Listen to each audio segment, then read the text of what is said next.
Gracias, muchísimas gracias por permanecer con nosotros. Estamos en la audiencia de este Tribunal de la Tarde. Ya tenemos conectado vía la plataforma Zoom al señor Hilmer Martínez Figuereo.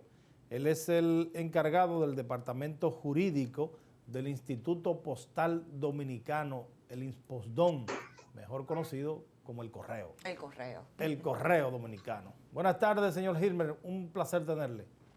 Muy buenas tardes a la gente del Tribunal de la Tarde. Un placer y gracias por esta honorable invitación que ustedes nos extienden.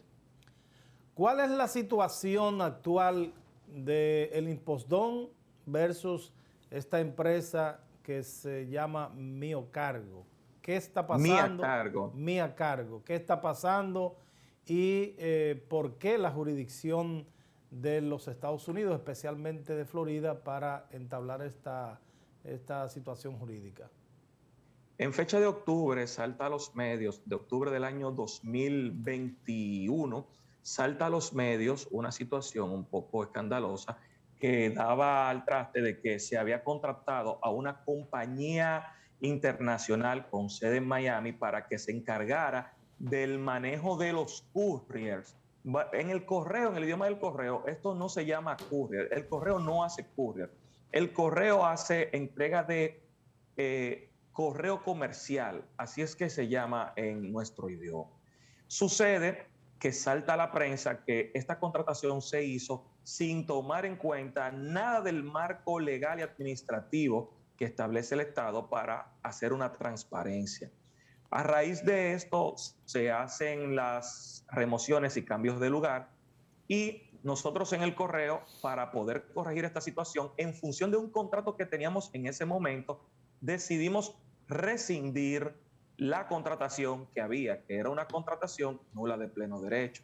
En ese sentido, como en ese contrato que teníamos, que fue un contrato que saltó a la luz pública, nosotros, en virtud del artículo 14, si mal no recuerdo, de este contrato, que establecía que cuando alguna de las partes quisiera rescindir, solamente tenía que notificárselo 60 días anterior a la fecha. Bueno, pues lo rescindimos en fecha 14 de enero, si mal no recuerdo. Luego de esto, de haber rescindido en fecha del 14 de enero del año 2022, nos llega hace aproximadamente un mes un correo electrónico en donde se demandaba la reparación por indemnización en función de incumplimiento de contrato por un monto de $10 millones en función de un contrato que era muy distinto al contrato que se había tenido en aquella ocasión.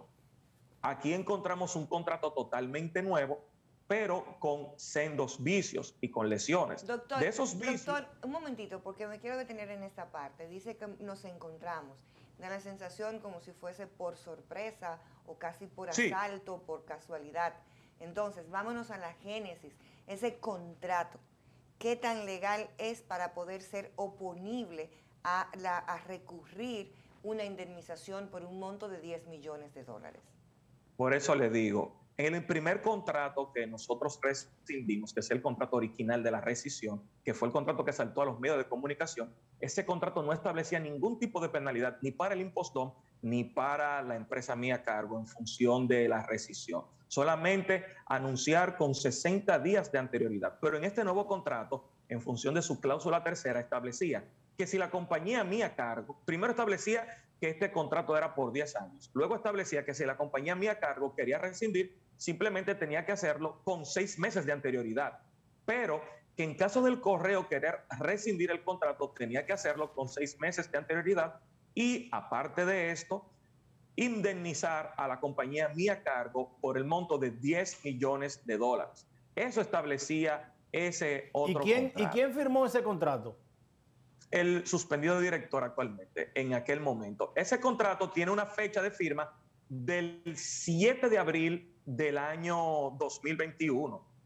Y el contrato primero, que fue el que saltó a los medios de comunicación, tiene una firma del 12 de abril del año 2021. Pero vamos por parte para entender un poquito, porque de acuerdo a lo que usted propiamente narra, entonces sí, el INPOSDOM es demandable porque si se rescinde el contrato, cuando el contrato dice que no solamente es por 10 años, sino que las partes pueden pues solicitar la nulidad después de los 6 meses, o sea, si no se hizo en ese tiempo, obviamente que es demandable. Me voy a explicar nuevamente. Sí. No fue eso lo que quisimos expresar. Okay. Nosotros pero perdón, doctor, no lo que expresamos, es lo que se percibe como la realidad. Correcto. O sea... No, lo que pasa es que la realidad dista. Me voy a tratar de expresar lo mejor posible para dar a entender esta realidad. Primero, nosotros encontramos un contrato, por sorpresa, que en el Instituto Postal Dominicano no existe registro alguno. Ese contrato está firmado en fecha del 12 de abril del año 2021. Bien, sí. Ese fue el contrato que rescindimos y ese contrato no establecía ningún tipo de penalidad.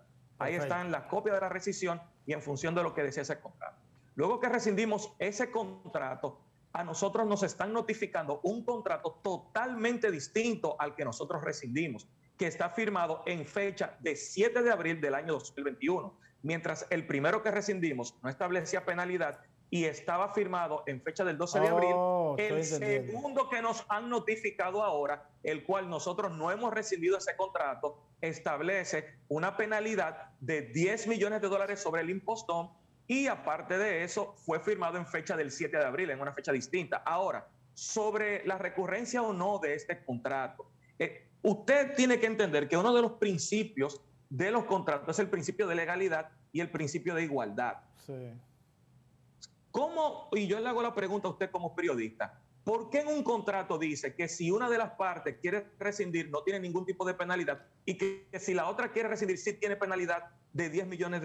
¿Cómo pudiéramos explicar ahí el principio de igualdad? No, hay un aspecto, pero mire, hay un tema, doctor, mire, que se da muchas veces cuando las personas van a vender un inmueble. Hacen dos contratos. Uno con el precio real, cuesta X millones, cantidad de miles de pesos, millones de pesos, y otro que se hace, no se hace, para llevarlo a impuestos internos, para así pagar menos impuestos por el tema de la venta. ¿No pasaría esto con este contrato? Que hicieron uno para que se publicara en los medios y un real para que rigiera. Y segundo, este contrato se lo toman ustedes por sorpresa. Quien lo firmó tenía la calidad para firmarlo, tenía la jurisdicción para poder hacerlo y qué tan oponible ahora es ese contrato.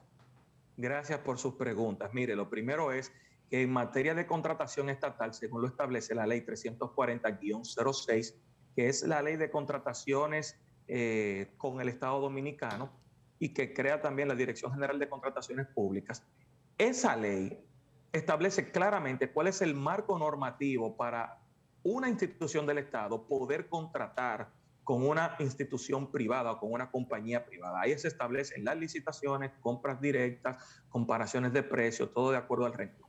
En este caso, por el tema cómo se da y por el rango económico que ocuparía esta negociación, con una compañía como Mía Cargo se debería de establecer una licitación previa. Un proceso de licitación está supeditado a algo que se llama un pliego de condiciones, en donde la compañía o las compañías que quieren participar tienen que cumplir con ciertos requisitos. Y es un proceso de aproximadamente 3 meses y medio. Lo único que se hizo fue juntarse 2 personas y firmar un contrato. El proceso no fue transparentado, lo cual hace totalmente oponible a cualquier contrato. Imagínese usted si yo como director de una institución del Estado le digo a usted, mire, le quiero vender mi escritorio, y hacemos un contrato en donde yo le vendo el escritorio, le hago la pregunta, ¿estoy yo facultado, aunque sea la máxima autoridad ejecutiva, para vender un escritorio de manera pura y simple de mi institución donde estoy dirigiendo? Claro que no, claro que no. Es exactamente la misma naturaleza de lo que ha pasado de la contratación con Mía Cargo y el Instituto Postal Dominicano en una anterior gestión.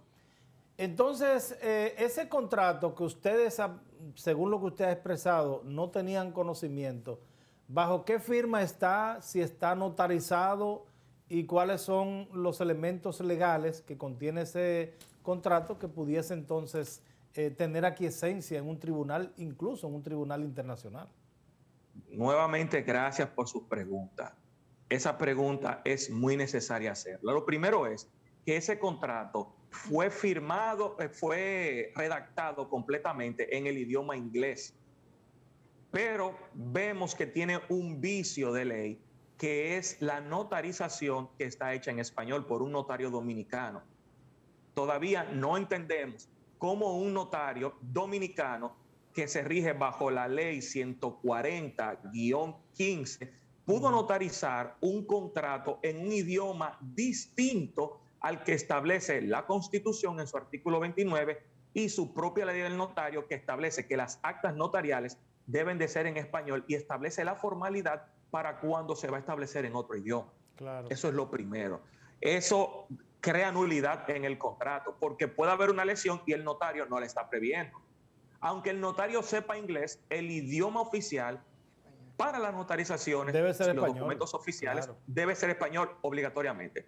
Segundo punto, ¿cómo es posible que se establezca una lesividad o un contrato tan lesivo con dolo y errores de esa categoría? Por ejemplo, en donde se establece una desigualdad muy abismal, una contratación con una compañía en donde si quieren rescindir ellos, no hay problema, y si quiere rescindir el Estado Dominicano, debe de haber una indemnización de 10 millones de dólares. ¿En qué sano juicio puede caber un tipo de contratación así?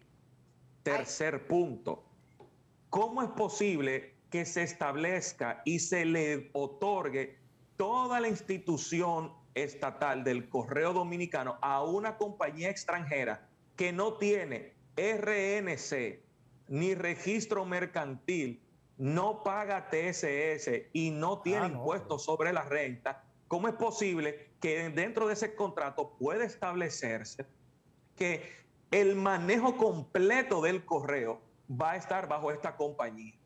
Yo le hago esa pregunta. Pero ahí hay que demandar entonces también a quien firmó ese contrato. Ahí vamos. En nombre del Estado Dominicano. Usted se va a ponerla todo en dos ocasiones. Sí. Una, lo que es estrictamente lo de relativo al contrato, y segundo, ya lo que tiene que ver por la violación penal, correcto, en el sentido que tiene de lo que es ya el manejo del titular anterior con la firma de este contrato leonino, lesivo y todo lo que usted quiera agregarle. Así es. En ese sentido, le corresponde a autoridades y entidades superiores que tienen de conocimiento de esto establecer las próximas acciones legales, que son las más pertinentes que deban de hacerse en función de este caso. No obstante, por lo menos en nuestro caso y en todo lo que respecta al correo, nosotros estamos totalmente preparados para que en caso de que sea notificada verdaderamente alguna demanda internacional, poder dar la oportuna respuesta, porque ante todo esto, quisiera que estuviésemos claros que nosotros no hemos recibido como correo ningún tipo de notificación formal. Simplemente lo que ha salido en la prensa. A nuestro departamento jurídico ni al despacho de dirección del Instituto Postal Dominicano aún ha llegado ningún tipo de documento referente a alguna demanda. Ni se ha hecho tampoco diligencias en tribunales internacionales en base a una supuesta demanda a esa institución. Bueno, eso no lo sabemos si se han hecho las diligencias, pero por lo menos no nos han llegado las notificaciones debidamente selladas de algún depósito en algún tribunal y luego remitido a la Cancillería Dominicana, el Ministerio de Relaciones Exteriores o la Embajada Dominicana en Estados Unidos o el Consulado Dominicano en Miami.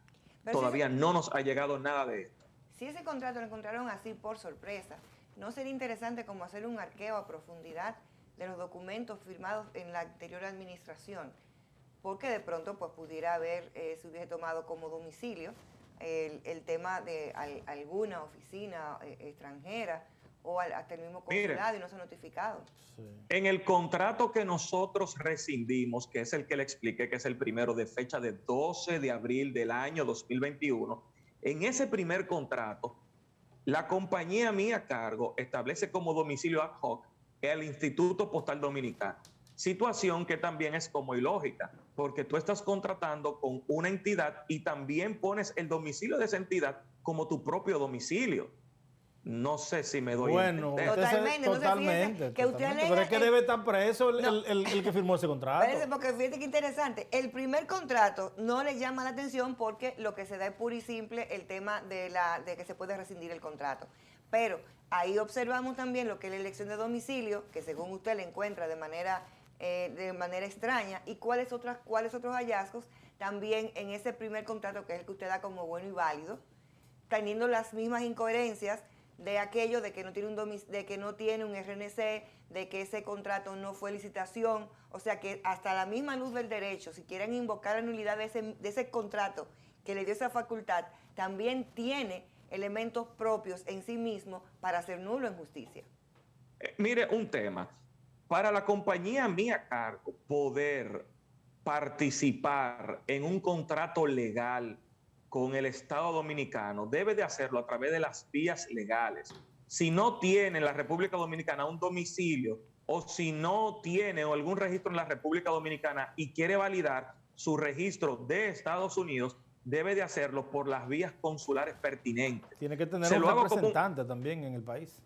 Te lo hago como un ejercicio sencillo.